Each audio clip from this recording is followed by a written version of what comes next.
Greetings and good day, movie fans. Sorry it's been so long since I've been on the channel doing this. It's been a real bitch trying to work around the landlord and his renovation schedule. So hard, in fact, that I couldn't do it at all until now. It's late Sunday night, and I'm going to do 2 videos for you just to make up all the material that I missed during last week. The first video will cover the first half of last week, and the second video will cover the second half of last week up until now. So with a lot to talk about, let's just jump right in it. Alright, so I gotta start off with how awesome it was that the Deadpool movie has finally been announced to be rated R. And they went about announcing it in the most awesome April Fool's way possible. If you haven't seen the video, check it out. I put it down in the links below, only if you're watching on the YouTube page though. Facebook viewers, gotta go to YouTube to get that link. Early April Fool's Day, they came out saying that, yeah, they decided to go PG-13, only to be later confirmed that it was a joke and be made rated R. And yeah, definitely check out the video. Seeing it'll do it far more justice than listening to me try to explain it. It is funny and it is a relief. I mean, in the best way possible, Deadpool really did break the fourth wall and punked us all. He played a prank on all of us, and it was funny, and I bought into it. I was buying everything he was saying up until he came out and said, yeah, it's actually going to be rated R. And then it was awesome. So just remember, now that the studio is taking a gamble and making it rated R, please everyone, pay to see this movie. Actually pay to go into the theater and see it. Because, believe it or not, every time you do that, you are voting with your dollar. And I encourage you, if that's the type of movie you want to see from the studios, to actually get the R-rated characters a little bit of love on the screen with all these PG-13 ones. You gotta show them that you're willing to pay for it. So get your ticket if you're gonna go. I know it's a bit early now, but plan to get your ticket, because 2016 is gonna be a pretty expensive year anyway. You might want to start saving up now. Well, what do you guys think? Are you happy that it's actually officially going to be rated R? Do you think a PG-13 version could have worked? I'd love to know what you think. Alright, and speaking of the X-Men universe, earlier last week, Hugh Jackman put a picture up on Instagram of 2 of his hands, one hand having the adamantium claws coming out, and where he just said, simply, Wolverine, one last time. Which was later confirmed by the director of the 3rd Wolverine installment, that he was talking about the 3rd Wolverine standalone film, and not necessarily any of the films that come out before that. Because bear in mind, that movie, the 3rd Wolverine, doesn't hit theaters until sometime in 2017. So if that movie is his last, that still gives him a potential 3 other movies in 2016 alone, which he could actually potentially show up in. That being X-Men Apocalypse, Gambit, and fingers crossed for Deadpool. I mean, I get it if you're sad that he's hanging up his claws for good, but if anyone deserves to do it, he kinda does. I mean, he's currently holding the record for the most appearances as a comic book character on big screen movies. He's played Wolverine 7 times so far. That movie will be his 8th time, so plus a potential 3 more pop-ups? It's hard to say, but he's definitely earned a rest. I mean, it takes a lot of work to get into Wolverine shape. I don't know personally, it takes a lot of work just for me to walk to the fridge. But Hugh Jackman, he's got some crazy focus. I mean, he cuts himself crazier and crazier every time there's a Wolverine movie. I mean, he gets in crazier shape. And I don't know how he does it. I mean, I'm sure there's a lot of tricks to the trade. But point is, it must take a lot out of him to look like that year after year after year. Because unlike the actual character of Wolverine, Hugh Jackman will get older. How do you feel about Hugh Jackman leaving Wolverine behind him? Are you sad to see him go? If you could cast anyone else as Wolverine, who would you cast? Do you actually think he's going to cameo in those 3 other films from Fox in 2016? Do you want to see him cameo in them? I'd love to know what y'all think about that. Alright, so I just saw the new trailer for Straight Outta Compton. That's a new biopic involving the rap group NWA. That's a true life story based on Ice Cube and Dr. Dre's group back in the day. I have to tell you, this trailer looked powerful. At first, I really wasn't sure if I was going to go see this movie, but once I saw this trailer, my mind was changed like that. It looks so awesome. I wasn't expecting the trailer to be as powerful as it was, or was I expecting it to affect me the way it did? But I'm kind of glad it did. I'm going to go see it, and I'm excited to do it. And Straight Outta Compton's actually going to be directed by F. Gary Gray. He's done other movies such as The Italian Job, Law Abiding Citizen, The Negotiator. And those were good. Those were alright films. I liked Law Abiding Citizen. That was pretty good.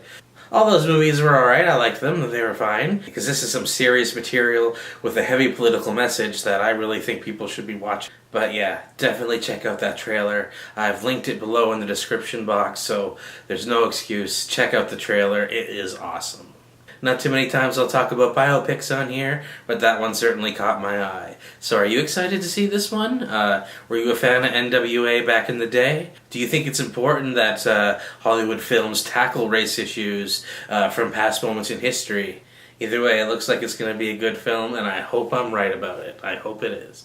Alright, so next up is a piece of news that I'm really glad didn't turn out to be an April Fool's joke, and that is TV's Stephen Amell from Arrow is going to be playing Casey Jones in the new Teenage Mutant Ninja Turtles 2. Hearing this just made me laugh at first, but then I really started to dig it. I mean, this is awesome.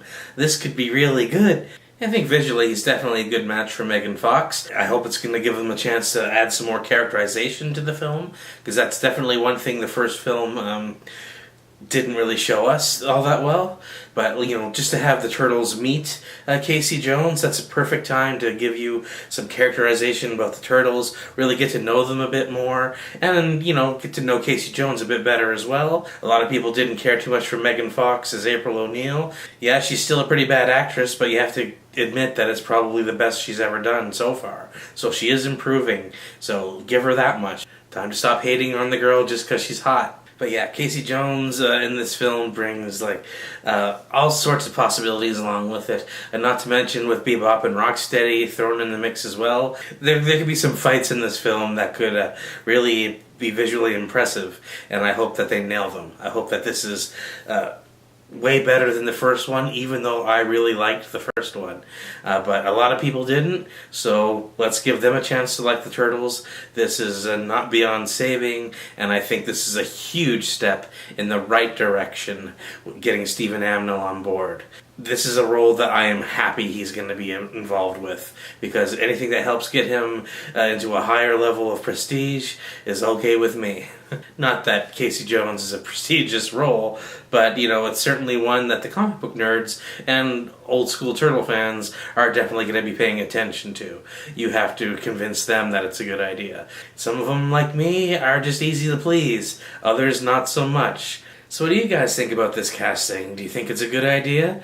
Do you think this is just an excuse to have Megan Fox make out with someone on screen?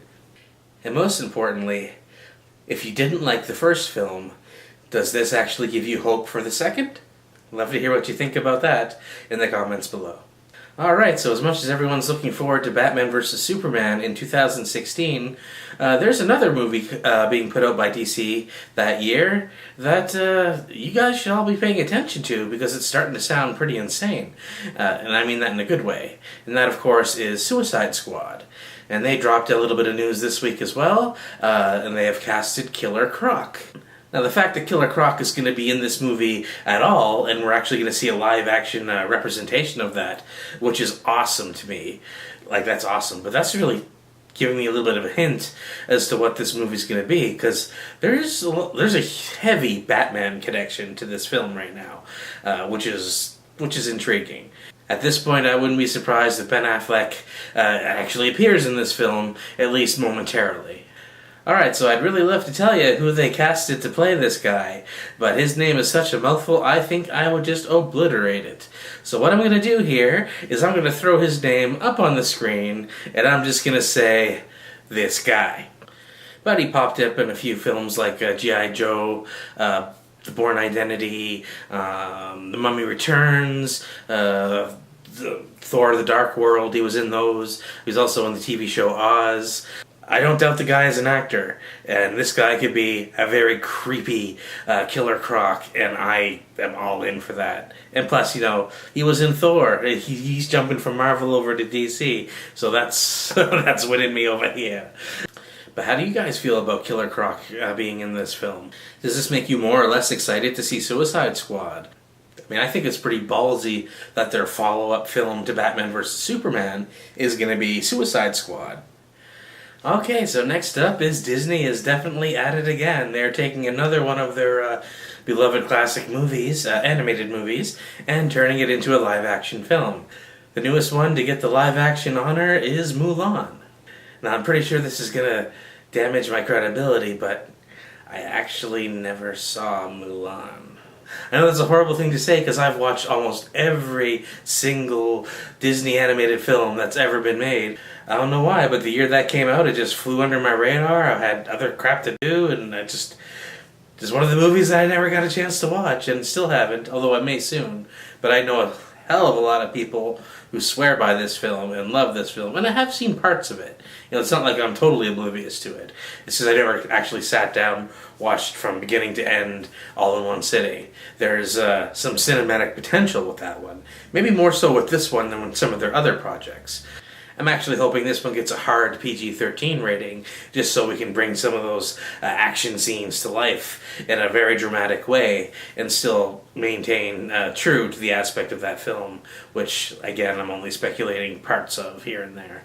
I do know the actual story of Mulan, so that's one thing, but how Disney did it is another. If they are going to put the dragon in it, I see nothing wrong with giving Eddie Murphy a call to do that shit again. If there's anything that Disney can do to help Eddie Murphy's career out, they should definitely do it, because the guy is a genius and he needs to be put back into the spotlight.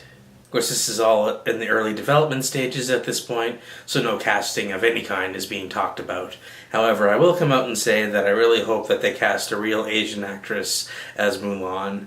But as more information comes out, I'll be sure to talk about it, because Disney's a company that I'm always paying attention to what they're doing. They're hitting a really good stride right now, where most of the films they put out are actually kind of good, and they're making a lot of money. But what do you think? Are you happy that Mulan is going to be a live-action film? Do you think they should stop making the classic cartoons into live-action films? Okay, so the last thing I'm going to talk about for this particular video is we actually may finally know when we're going to get to see the first Batman vs. Superman trailer. Collider has reported that the trailer will actually be in front of the new Mad Max movie on May 15th. On one hand, it's like, awesome, we finally get to see this trailer. On the other hand, is like, okay, why are they putting it in front of a movie that's rated R? I mean, this could be a rumor at this point, but it has been reported by a pretty credible site. Normally I like to hear stuff like this come directly from Warner Brothers, but it's not that bad. This is a reputable site, and I'm actually going to believe them this time around. In this day and age, it really doesn't matter what movie they put the trailer in front of, because everyone's just going to end up watching it online anyway, and I think that's the point. But, Mad Max can certainly use that push, because Mad Max looks awesome. And I spoke earlier about Deadpool being one of the films you should support because it's rated R. Well, Mad Max comes out this year, and at least in the States, it's rated R. Here in Canada, it's probably going to be 14A, which is our PG-13. All I know is at this point in time, we just really want to see some footage from it. Obviously, we don't want to see too much, but we just want to see Affleck in the suit, and maybe a few more shots of Superman, because let's face it, he's my favorite one anyway. So what do you guys think? Do you think this is a good move by Warner Brothers to release this trailer about 10 months away from the actual film? Do you like the idea of it being put in front of Mad Max? Well, let me know in the comment section below.